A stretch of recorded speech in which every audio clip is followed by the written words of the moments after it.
अस्सलाम वालेकुम, welcome to another episode of smart word. मैं हूं आपके साथ सहर गफूर। आज हम बात करेंगे कि ऑनलाइन बिजनेसेस किस तरह से थ्राइव कर रहे हैं पाकिस्तान में, लॉजिस्टिक कंपनीज़ का क्या रोल है इनको फ्लरिश करने में, और ये भी हम बात करेंगे कि आज की जो नई टेक्नोलॉजीज़ हैं लाइक एआई या स्मार्ट ट्रैकिंग सिस्टम, वो लॉजिस्टिक्स कंपनी में क्या रोल प्ले कर रही हैं। So I have with me Mohammad Ali Qureshi. Mohammad, बहुत शुक्रिया तशरीफ़ लाने का। बहुत शुक्रिया, थैंक यू।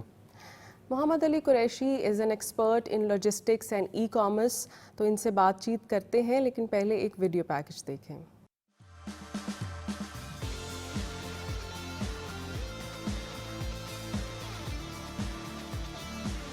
एक कामयाब ई कॉमर्स मॉडल के लिए 3 अहम सतून दरकार होते हैं: जदीद टेक्नोलॉजी का इस्तेमाल, मजबूत लॉजिस्टिक्स सिस्टम और मौसर डिजिटल मार्केटिंग। ऑनलाइन कारोबार का आगाज करने से पहले जरूरी है कि मसनूआत की फराहमी, स्टॉक मैनेजमेंट और अदायगी के निज़ाम की वाज़ेह मंसूबा बंदी की जाए। पाकिस्तान में सार्फिन की एक बड़ी तादाद कैश ऑन डिलीवरी को तरजीह देती है, जो एक तरफ सहूलत तो है, जबकि दूसरी जानिब कारोबार के लिए खतरात भी रखती है। डिजिटल मार्केटिंग भी ऑनलाइन कारोबार की कामयाबी में एक कलीदी किरदार अदा करती है। कारोबार को वुसअत देने के दौरान सबसे बड़ी गलती बगैर तैयारी के तौसी करना है। इस मरहले पर डेटा एनालिसिस और सार्फिन के रवैये को समझना निहायत जरूरी है। जी, आपने देखा कि पूरी दुनिया में ई कॉमर्स इंडस्ट्री कैसे इवॉल्व हुई है, और लॉजिस्टिक्स कंपनीज़ की बात करें तो they are acting as a backbone in thriving the e commerce industry. इस पर मज़ीद जानते हैं अली से। अली, ये बताइए कि अभी मौजूदा क्या स्टेटस है ई कॉमर्स इंडस्ट्री का पाकिस्तान में? 2019 के बाद दुनिया का जो रेवोल्यूशन है वो बहुत ज़्यादा चेंज हो गया। कोविड के बाद लोगों का जो एक्सपीरियंस था ऑनलाइन शॉपिंग का वो बहुत डिफरेंट हो गया। इससे पहले लोग कैसे करते थे कि शॉप्स पे जाते थे, रिटेल शॉप पे जाना और वो शॉपिंग का सारा एक्सपीरियंस रहा।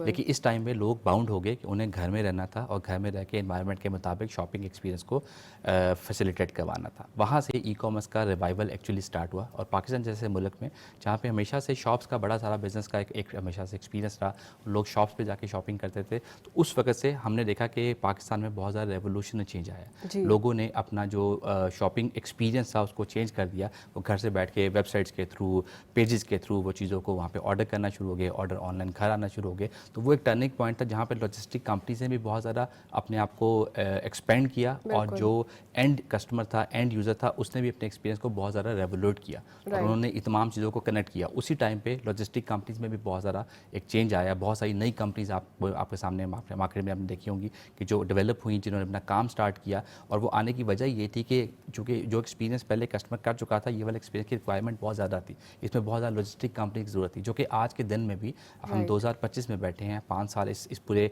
जर्नी में गुजर गए हैं। अब ये हर गुजरते दिन के साथ आपकी जिस तरह ई कॉमर्स के बिजनेस बढ़ते जा रहे हैं, लॉजिस्टिक की रिक्वायरमेंट्स, नीड्स, उसकी ऑप्टिमाइजेशन, उसकी टेक्नोलॉजीज, सबकी नीड्स बढ़ती जा रही हैं। तो अभी पाकिस्तान में अच्छी बात यह है कि हम लोग बहुत अर्ली एज पे इस बिज़नेस को रन करें। इसमें बहुत ज़्यादा एक गैप है जिसको बहुत सारे और यूज़र्स और कस्टमर्स और प्लेयर आके इसको फिल कर सकते हैं। सो आपने लॉजिस्टिक्स कंपनीज़ की बात की, आप उसमें क्या देख रहे हैं कि हमारे पास एक ट्रेडिशनल लॉजिस्टिक्स कंपनी थी और आज की लॉजिस्टिक कंपनीज़ हैं, क्या मेजर चेंज आया है? डेफिनेटली टेक्नोलॉजी की वजह से एक हम बदलाव तो देख रहे हैं, लेकिन उसके ऑपरेशंस में, उसको स्ट्रीमलाइन करने में, सारे प्रोसेस को, तो आप इस सारे चीज़ों को कैसे देखते हैं? जितनी भी नई कंपनीज रेवोल्यूट हुई, जितनी भी नई कंपनीज बनी लॉजिस्टिक की, उन्होंने सबसे ज़्यादा एम्फेसाइज इस बात पे किया कि टेक्नोलॉजी पे काम किया जाए, टेक्नोलॉजी में विजिबिलिटी पे काम किया जाए, आपका जो ट्रांसपेरेंसी है उस पर बहुत ज़्यादा काम किया जाए, ताकि जो एंड कस्टमर है उसका एक्सपीरियंस बहुत रहता है। और डिजिटलाइजेशन ने एक और काम ये भी किया कि अब लोगों की जो वॉइस है बहुत आज़ाद होगी। आप ईजीली अपने ओपिनियन का इजहार कर सकते हैं, आप बता सकते हैं कि आपकी सर्विस क्वालिटी कैसी है, प्रोडक्ट क्वालिटी कैसी है। उन तमाम चीज़ों को कॉम्प्लीमेंट करने के लिए जितनी भी नई लॉजिस्टिक कंपनीज आई, उन्होंने इस चीज़ पर बड़ा ज़्यादा फोकस किया कि कस्टमर एक्सपीरियंस को जितना बेहतर किया जाएगा, उतना ये पूरा जो इकोसिस्टम है, जो पूरी कनेक्टिविटी है, जिसमें ब्रांड आ जाता है, लॉजिस्टिक कंपनी आ जाती है और एंड यूज़र आ जाता है, वो उतना ज़्यादा बेहतर होगा और उतना ज़्यादा फ्लरिश होगा, ग्लो करेगा। सो अली, आपने बताया कि डिजिटल प्रेजेंस रखना बहुत इम्पॉर्टेंट है। आजकल हम देख रहे हैं कोई भी छोटा स्टार्टअप हो, छोटा बिजनेस हो या बड़े से बड़ा ब्रांड हो, सब डिजिटलाइज हो गए हैं। आज के ज़माने में बिजनेस को डिजिटल प्लेटफॉर्म पर लाना कितना सिग्निफिकेंट है, कितना इम्पोर्टेंट है? अब शहर जब आप नए एरा की बात कर रहे हैं, टेक्नोलॉजी की बात कर रहे हैं, हम ऑटोमेशंस की बात कर रहे हैं, तो उसमें तो आपकी डिजिटल प्रेजेंस जो है वो बहुत प्री रिक्विजिट है आपके बिज़नेस के एक्सपेंशन के लिए। बिज़नेस को अगर बढ़ाना चाहते हैं और आप अगर इस ग्लोबल एरा में अपने बिज़नेस को चलाना चाहते हैं, उसके लिए बहुत ज़रूरी है कि आपकी डिजिटल विजिबिलिटी होना। और डिजिटल विजिबिलिटी के साथ साथ सबसे इंपॉर्टेंट चीज़ ये है कि वो विजिबिलिटी कितनी रेलिवेंट है, यानी कि जिन कस्टमर्स को, जिन लोगों को, जो टारगेट ऑडियंस को जिस तक आप चीज़ें पहुंचा रहे हैं वो कितना अलाइंड है, कितना कनेक्टेड है आपको काम के साथ, उसका प्रॉपर तरीके से डेवलप करना बहुत ज़रूरी है। तो आज के ज़माने में अगर कोई कंपनी या कोई सर्विस प्रोवाइडर अगर अपने आप को डिजिटल एरा से डिस्कनेक्ट रखता है तो उसकी ग्रोथ और उसकी तमाम चीज़ें कहीं ना कहीं कंप्रोमाइज़ होंगी और वो बेहतर तरीके से कभी परफॉर्म नहीं कर सकेगा। तो ये सारी चीज़ें तो बहुत इंपॉर्टेंट है कि जहाँ पे हमें डिजिटलाइज होना बहुत ज़रूरी है और राइट ट्रैक पे डिजिटलाइज होना बहुत ज़रूरी है, जिस पे चीज़ों को काम करते हैं। आपने लॉजिस्टिक कंपनीज़ की बात की कि वो टेक्नोलॉजी का इस्तेमाल कर रही हैं और आजकल हर एक के पास जिस तरह स्मार्टफोन्स हैं तो उनके लिए बहुत कन्वीनियंट है कि वो घर बैठे कुछ भी ऑर्डर कर सकते हैं। लेकिन इन सारी चीज़ों के साथ साथ टेक्नोलॉजी का जब भी इस्तेमाल आता है, जब हम लोग कोई एक गायबाना तरीके से कुछ देख रहे होते हैं या उसको ऑल्दो हम लोग अपनी स्क्रीन्स पर वो देख रहे होते हैं, लेकिन हम एक ट्रस्ट कर रहे हैं कंपनी पर कि वो हमें डिलीवर कर देगा टाइमली और हमारी प्रोडक्ट जो है वो बिल्कुल वैसा ही होगा जैसा हम लोग पिक्चर में देख रहे हैं। तो ये जो ट्रस्ट है ये कैसे बिल्ड किया जाता है और अभी भी जो ट्रस्ट की कमी है लोगों में या वो थोड़े स्केप्टिकल हैं इस टेक्नोलॉजी का इस्तेमाल करते हुए, उनको कैसे टैकल किया जाए, इस प्रॉब्लम को कैसे फेस किया जाए? अच्छा, किसी भी अगर कारोबार की बात करते हैं, किसी भी बिज़नेस की बात करते हैं, तो सबसे इम्पॉर्टेंट बात उसमें ये होती है कि आपका कस्टमर एक्सपीरियंस कितना स्ट्रांगली अलाइंड है आपके साथ। क्योंकि जब आप, जैसे मैंने बताया कि अभी भी लोगों को ये ट्रस्ट फैक्टर पाकिस्तान में बहुत ज़्यादा है। आप ऑनलाइन जब शॉपिंग करते हैं, आपको परचेज़ करते हैं, आप किसी ब्रांड से परचेज़ करें या किसी ब्रांड से हट के परचेज़ करें, आपको ये फियर फैक्टर होता है कि ये प्रोडक्ट जो मेरे पास आएगी वो पता नहीं सेफ एंड साउंड पहुँचेगी, उसकी क्वालिटी ठीक होगी, कब तक पहुँचेगी। ये तमाम फियर फैक्टर्स ऐसे हैं जिसकी वजह से कस्टमर आज भी इन पूरे प्रोसेस पे इतना ज़्यादा ट्रस्ट नहीं करता। इस ट्रस्ट को डेवलप करने के लिए तमाम जो स्टेक होल्डर हैं, जिसमें तीनों स्टेक होल्डर एग्जिस्ट करते हैं, एंड कस्टमर भी है, लॉजिस्टिक कंपनी भी है और ब्रांड भी है, इन तीनों को इस पे एक बहुत ज़्यादा एम्फेसाइज करना पड़ेगा। सबसे इंपॉर्टेंट चीज़ है कि जब प्रोडक्ट या सर्विस कोई भी कस्टमर लेता है तो उसको ये कन्वीनियंस होनी चाहिए कि अगर ये प्रोडक्ट मेरी अप टू द मार्क नहीं होती या जिन पैरामीटर्स पे मैंने इस शॉपिंग को एक्सपीरियंस किया है, अगर वो फुलफिल नहीं होता तो इसका जो रिटर्न का प्रोसेस है या जो रिप्लेसमेंट का प्रोसेस है ये बड़ा आसान होना चाहिए, आसान फहम होना चाहिए, ताकि ईजीली लोग उसको ऑप्ट इन कर सके। फिर सेकेंडली ये है कि जो लॉजिस्टिक कंपनी की रिस्पॉन्सिबिलिटी ये है कि जो इसकी ट्रांसपोर्टेशन है, क्योंकि वो एक एज अ बैकबोन काम कर रहे होते हैं, तो ट्रांसपोर्टेशन के जो पैरामीटर्स हैं, जो प्रोटोकॉल्स हैं, उनको टाइमली एग्जीक्यूट करना बहुत ज़रूरी है। क्योंकि अब डिजिटलाइज होने के बाद आपने इस चीज़ को देखा होगा कि जब आप फेसबुक पे या किसी भी प्लेटफॉर्म पर जाके आप कोई भी एक शॉपिंग का कोई एक्सपीरियंस करते हैं तो उससे रेलिवेंट आपको मुख्तलिफ एड्स द होल डे आप उसको आपको देख रहे होते हैं। तो कस्टमर की किसी एक जगह पर स्टिक होना और इस चीज़ को कंफर्म करना वो एक बहुत चैलेंजिंग पॉइंट है।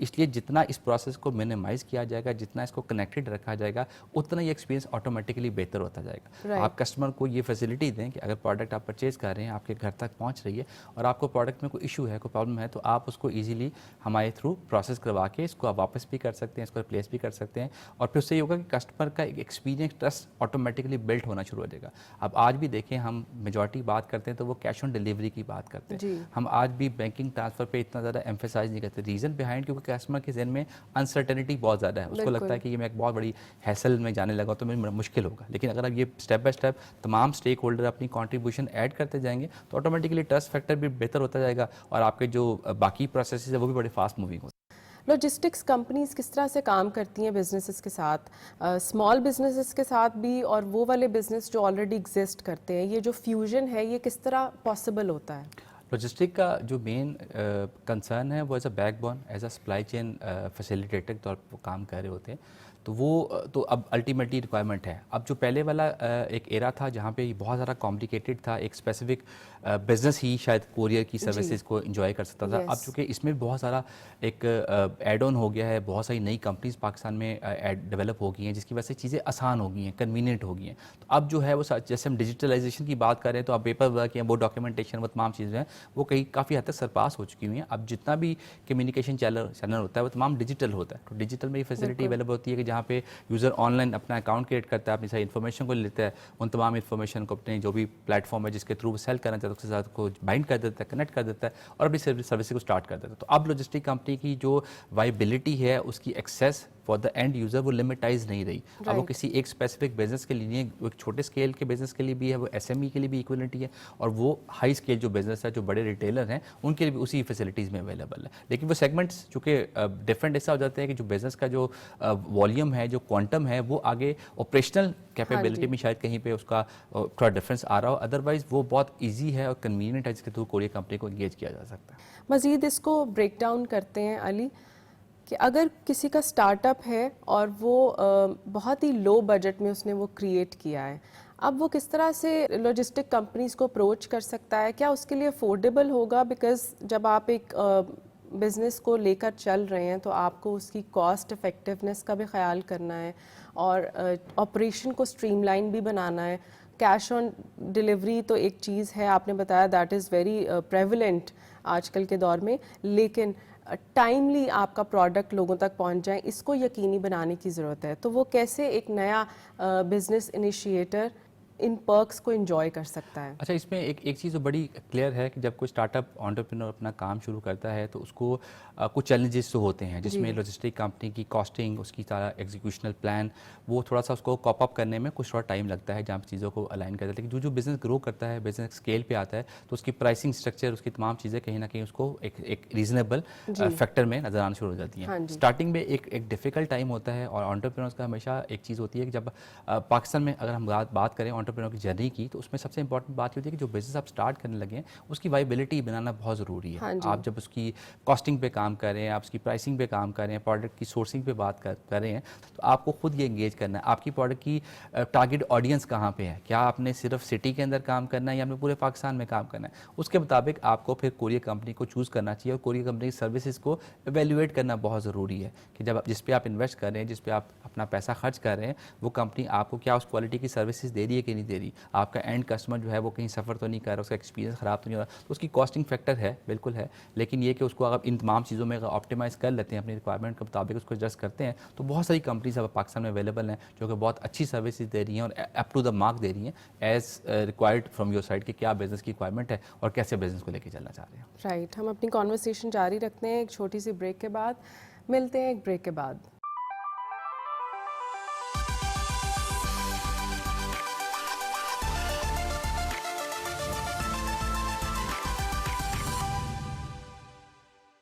Welcome back to smart word. हम बात कर रहे हैं ई कॉमर्स इंडस्ट्री की और लॉजिस्टिक कंपनीज़ का कितना रोल है ई कॉमर्स इंडस्ट्रीज़ को फ्लरिश करने में। मोहम्मद अली हमारे साथ हैं। अली, ये बताइए कि स्मार्ट ट्रैकिंग सिस्टम क्या है और ये किस तरह से यकीनी बना रहा है डिलीवरीज़ को या लॉजिस्टिक कंपनीज़ को ज़्यादा फ्लरिश करवाने में, इसका क्या रोल है? सर, जैसे आपको पता है कि पाकिस्तान में जो गूगल की सर्विसेज हम लोग यूज़ करते हैं, जो हम मैपिंग को यूज़ करते हैं, वो इतनी एफिशिएंट नहीं है। तो एक बहुत बड़ा चैलेंज हमें मार्केट में नज़र आया कि जो हमारा राइडर जो डिलीवरी अटैम्प्ट्स के लिए जाता है, उसकी डिलीवरी की जो रेशियो है और जो उसकी जो ऑप्टिमम लेवल है, वो कभी भी उसको अचीव नहीं कर पाता। उस पर फिर तमाम कोरियर कंपनीज उस पर वर्किंग करना स्टार्ट किया।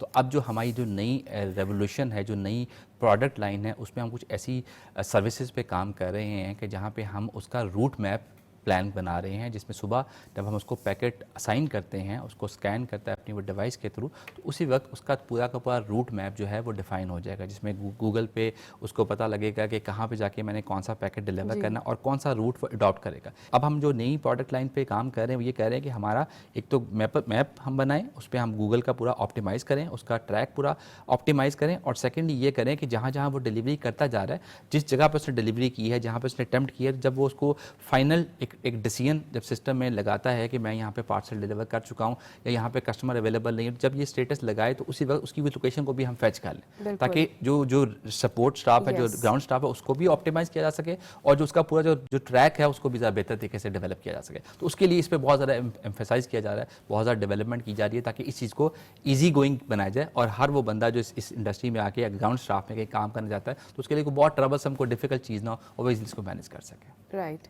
अली, जो मिसहैप्स अक्सर हो जाते हैं उसको किस तरह आप डील करते हैं? लाइक प्रोडक्ट के हवाले से भी कि किसी ने डिलीवर किया है और पेमेंट का कोई प्रॉब्लम आ गई है, उसका इशू हो गया है, एंड सेकेंडली जो आपके राइडर्स होते हैं वो किसी मसले से दो चार हो गए हैं या कोई फ्रॉडुलेंट एक्टिविटी हो गई है, उस चीज़ को ओवरकम कैसे करते हैं? और क्या बैक एंड पे कोई इसको भी ट्रैक करने का कोई सिस्टम होता है?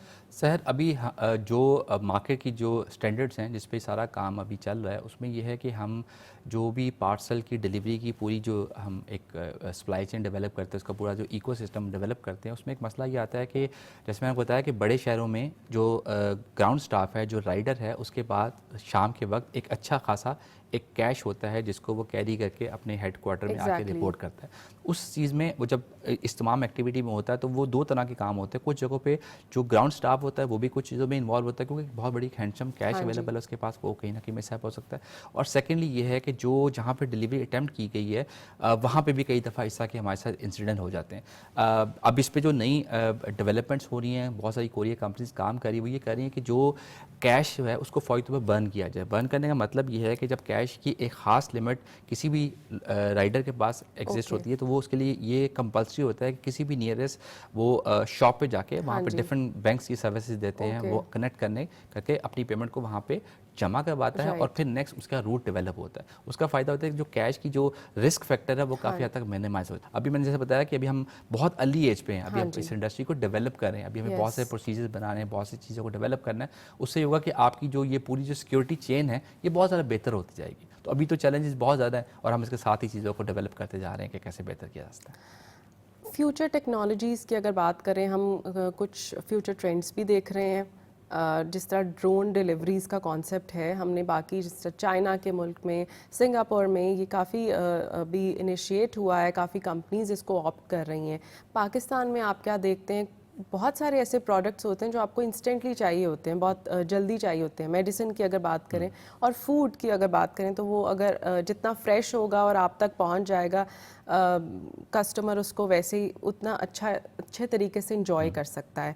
तो इस हवाले से आप क्या कहेंगे? जी, इसमें अब टेक्नोलॉजी रेवोल्यूशन ने चीज़ों को बहुत ज़्यादा आसान कर दिया है। जैसे आप कस्टमर एक्सपीरियंस की हम बात कर रहे हैं कि कस्टमर एक्सपीरियंस बहुत अच्छा होना चाहिए, उसके साथ साथ अब जो कस्टमर का जो बिहेवियर है वो भी सिस्टम में हम कहीं ना कहीं इसको एवेल्युएट कर रहे होते हैं। बहुत सारे ऐसे हमारे कस्टमर्स होते हैं जहाँ पे हम जब डिलीवरी अटैम्प्ट करते हैं तो उनका फेशियस एप्टीट्यूड होता है, they are not interested to buy something, वो अक्सर रिफ्यूज़ कर देते हैं, चीज़ें कर देते हैं। तो हम सिस्टम में इस लेवल के भी चेक्स डेवलप करते जा रहे हैं कि ऐसे कस्टमर जो कि जिनकी रेशो किसी भी प्रोडक्ट को लेने में निस्बतन कम है, हम उनको फिर प्री पेमेंट पे एम्फेसाइज करते हैं ताकि वो जो एक्सपीरियंस है, क्योंकि उस पूरी जर्नी में एक प्रोडक्ट का एक टाइम स्पैन है, उस प्रोडक्ट ने ट्रैवल करना है, फिर वो लॉजिस्टिक कंपनी उसको प्रोसेस से गुजारने के बाद वहाँ पे लेके जाती है और एंड ऑफ द डे वो कहीं ना कहीं रिजेक्ट हो जाता है। And you analyse that through the history of that customer. उस कस्टमर की पूरी हिस्ट्री को हम एवेल्युएट करते हैं कि इस एड्रेस पे, इस फ़ोन नंबर के अगेंस्ट, इस नाम के अगेंस्ट कितने पार्सल डिलीवर हो, और ये वाला डेटा जो है ये एज अ लॉजिस्टिक कंपनी हम ये अपने एंड ब्रांड को भी दे रहे होते हैं ताकि जब वो ऑर्डर के प्रोसेसिंग में जाए तो उसको ये नज़र आ जाए कि इस पार्सल की डिलीवरी के चांसेस निस्बतन कम है,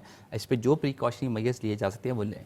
अब जहाँ तक टेक्नोलॉजी की बात है, एक बहुत बड़ा फैक्टर जो आजकल के ज़माने में स्टार्ट हुआ, जब हम कस्टमर एक्सपीरियंस की बात करते हैं तो हमेशा से आप इसका एक सिंपल मतलब ये है कि आपके पास एक अच्छा रिसोर्स होना चाहिए जो कि कस्टमर की क्यूरीज को सुन सके, उस पर जवाब दे सके, उनको रिस्पॉन्ड कर सके। अब इस वक्त पाकिस्तान में जिन जिन टेक्नोलॉजीज़ पे काम हो रहा है उसको ऑटोमेटेड सिस्टम्स पे काम हो रहा है। यानी कि कुछ ऐसे ब्रांड्स को मैं जानता हूँ जिनकी रोज़ की तकरीबन दिन में कम से कम 2-3 लाख क्यूरीज आती हैं, और अगर आप इसको नॉर्मल रूटीन में देखें तो आपको बहुत लंबी एक टास्क फोर्स चाहिए जो कि सारी चीज़ों को कम्युनिकेशन, एक मैनुअल कम्युनिकेशन में चीज़ों को मैनेज कर सके। अब इसको पूरे को सिस्टम को शिफ्ट कर दिया गया AI पे, जिसमें ऑटोमेटेड एक बॉट लगा दिया गया है जो कि एक क्वेश्चन उसके डेटाबेस में एग्जिस्ट करता है और नए क्वेश्चन को वो लर्निंग में इस्तेमाल कर रहा है। वो जब भी कोई सवाल आता है तो एक कॉमन क्वेश्चन होते हैं। जब आपका पार्सल कस्टमर को नहीं पहुंचा तो वो बेसिक सवाल पूछता है कि मेरा पार्सल कब तक पहुंचेगा, मुझे पार्सल की क्वालिटी में मसला है, मुझे इसको टाइमली डिलीवर करने के लिए क्या करना पड़ेगा। तो इन क्वेश्चन को हमने सिस्टम में इनबिल्ड करना शुरू कर दिया, जिससे ये हुआ कि जो कस्टमर एक्सपीरियंस है वो ज़्यादा प्रॉम्प्ट हो गया, ज़्यादा फास्ट हो गया। जब आप इतना ज़्यादा एम्फेसाइज कर रहे होंगे, इतना ज़्यादा कंट्रोल्ड इन्वायरमेंट बना लेंगे तो फिर ये इसकी जो है ड्रोन की डिलीवरीज और इन तमाम चीज़ों को ज़्यादा पब्लिकली आप इसको स्टार्ट कर सकेंगे। लेकिन आप समझ सकें कि अगले कुछ 5-7 सालों में आपको पाकिस्तान में ये चीज़ें डेवलप होती और एवेल्युएट होती नजर आना शुरू हो जाएंगी, जहाँ पे लोग इसको कहीं ना कहीं इंजॉय कर रहे होंगे। And I think that would be a great change. जब ये ऑनलाइन डिलीवरीज या लॉजिस्टिक्स कंपनीज़ की बात आती है तो एक चीज़ कंसर्नेबल है, वो ये है कि एनवायरनमेंट को प्रोटेक्ट करना कितना इम्पॉर्टेंट है। बिकॉज़ अगर हम लोग कंपेयर करें, हम अगर जाकर कुछ स्टोर से ले रहे होते हैं उसकी पैकेजिंग में, और वो बहुत कम होती है उसकी पैकेजिंग, उसमें पेपर की कम इन्वॉल्वमेंट होती है, लेकिन जब आप ऑनलाइन डिलीवरीज़ कर रहे होते हैं पैकेजिंग बहुत ज़्यादा होती है, और फिर ये कि आप जो व्हीकल यूज़ कर रहे हैं वो उतना उसी तरह से वो प्रोड्यूस कर रही है कार्बन एमिशंस। इस चीज़ को कैसे, इस चीज़ को भी आप सस्टेनेबल बनाने की कोशिश कर रहे हैं या इसके ऊपर प्रैक्टिसेस की जा रही हैं? जी बिल्कुल, इस पे हो रहा है जी। जैसे आपने अभी जिक्र किया कि बहुत सारा पेपर आपका इस्तेमाल होता है, हाँ जिसमें जी। स्लिप्स लगी होती है, बाकी तमाम चीज़ें होती है। Yes. इसको हम लोग बहुत ज़्यादा मिनिमाइज़ करते जा रहे हैं। अब इस तमाम इन्फॉर्मेशन को हम डिजिटलाइज़ करते जा रहे हैं। अब जो हमारा ग्राउंड स्टाफ होता है जो कि रोड्स पे होता है, अब उसकी मोबाइल ऐप के अंदर वो तमाम इन्फॉर्मेशन बाइंड है, और हम अपने एंड कस्टमर को अब जो नेक्स्ट फ्यूचर में जो डेवलपमेंट कर रहे हैं उसमें हम QR कोड को यूज़ करेंगे। उसके बाद QR कोड होगा, कस्टमर वहाँ पे जब राइडर वहाँ पे जाएगा वो QR कोड को स्कैन करेगा, उससे Yes. पहले वो इन्फॉर्मेशन राइडर के पास भी विजिबल नहीं होगी। जब वो उसको स्कैन करेगा उसी ऐप के अंदर उसकी सारी इन्फॉर्मेशन पॉपअप हो जाएगी, वहीं पे वो सिग्नेचर लेगा डिजिटल और उस प्रोडक्ट को डिलीवर कर देगा। एक तो हम ये वाला काम कर रहे हैं। Right. दूसरा काम ये कर रहे हैं कि जो पैकेजिंग का जो बैग यूज़ करते हैं नॉर्मली Exactly. सिक्योरिटी बैग्स, वो भी पहले जो होता था वो एनवायरमेंटल फ्रेंडली नहीं था। हाँ अब जी। जितने भी नई प्रोडक्शन हो रही है, जो कंपनीज उसमें डेवलप कर रही हैं, वो ऐसी डेवलपमेंट कर रही है जो कि एनवायरमेंटल फ्रेंडली है, कुछ अर्से के बाद वो डिजॉल्व होकर उसका वो ख़त्म हो जाती है। तो इन चीज़ों पर काफ़ी रैपिडली काम हो रहा है, क्योंकि ये बहुत बड़ा एक alarming Exactly. This factor is a था कि ये very तमाम big चीज़ों का concern. उसको आप इस्तेमाल कर रहे थे। तो Yes. अब पहले से तो बहुत बेहतरी की तरफ जाना शुरू हो गया, और ये तमाम प्रैक्टिसेस जो हैं ये डाउन द लेन तमाम कंपनीज कहीं ना कहीं इसको डेवलप करती जा रही हैं और उसको यूटिलाइज करना शुरू हो गई हैं। अली, कैसे कंक्लूड करेंगे ई कॉमर्स इंडस्ट्री किस तरह से आने वाले 10 साल में प्रिवेल करेगी, और लॉजिस्टिक्स कंपनीज किस तरह से नई टेक्नोलॉजीज़ को अडॉप्ट करेंगी और एक गेम चेंजर के तौर पे प्ले करेंगी? ई कॉमर्स में अभी चूँकि हम बहुत अर्ली एक नंबर्स पे काम कर रहे हैं, पाकिस्तान की तकरीबन 23 करोड़ की आबादी है, और उसमें एक बहुत छोटा एक सेगमेंट है जो कि आज भी ई कॉमर्स को एंजॉय कर रहा है। लेकिन जैसे अगर नंबर्स की हम बात करें तो 70 मिलियन जो हैं वो लोग ऐसे हैं जो कि आज अपने मोबाइल इस्तेमाल कर रहे हैं। उन तमाम यूज़र्स को उसके साथ कंबाइन करना, कनेक्ट करना एक बहुत बड़ी अपॉर्चुनिटी है। तो ई कॉमर्स का रिवाइवल प्रोसेस तो स्टार्ट हो चुका है और बहुत रैपिडली इसमें चीज़ें बनती जा रही हैं। और कोविड से पहले ये था कि एक आसान एक फिनोमेना ये होता था कि बाहर से आपको सामान इम्पोर्ट करते थे, इम्पोर्ट करने के वो सेल करते थे। उसने वो डिस्कनेक्ट किया, यहाँ पे लोकल इंडस्ट्री ने डेवलपमेंट स्टार्ट की, लोकल इंडस्ट्री में प्रोडक्शन स्टार्ट हुई, तो आपका वो वाला फैक्टर भी काफ़ी हद तक ख़त्म हो गया। तो पाकिस्तान में प्रोडक्ट वाइज एक बहुत बड़ी अपॉर्चुनिटी अवेलेबल है। हमारे पास प्रोडक्ट लाइन बहुत ज़बरदस्त है जिसकी दुनिया में बहुत ज़्यादा डिमांड है। सिर्फ हमें क्वालिटी स्टैंडर्ड्स पे काम करने की ज़रूरत है, उसके बाद हम ई कॉमर्स को ऑटोमेटिकली बेहतर कर सकते हैं। जहाँ तक हम बात करते हैं लॉजिस्टिक इंडस्ट्री की, तो लॉजिस्टिक इंडस्ट्री जब मैंने कहा कि अभी आज के दिन तक भी हम बहुत सारी चीज़ें, बहुत सारे प्रोसीजर, बहुत सारे ऑपरेशन ऐसे कर रहे हैं जो कि मैनुअल हैं।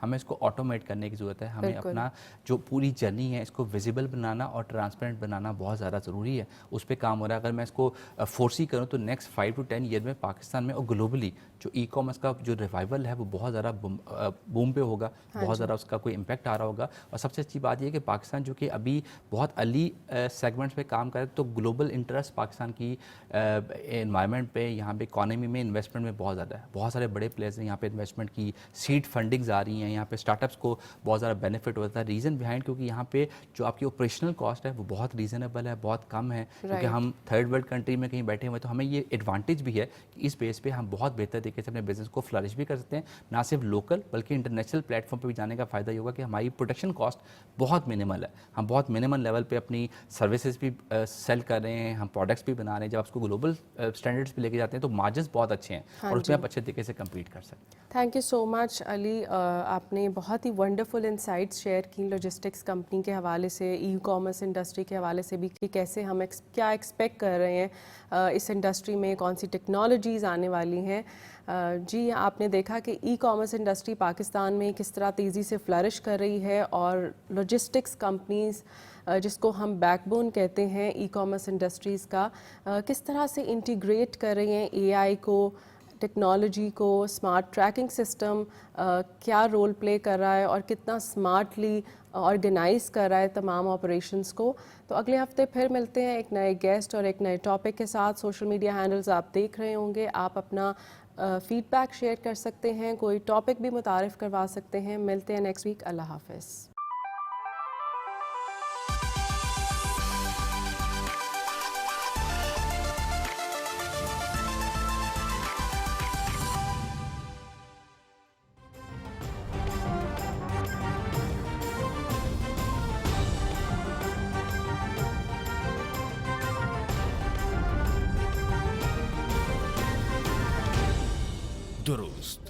हर वक्त बर वक्त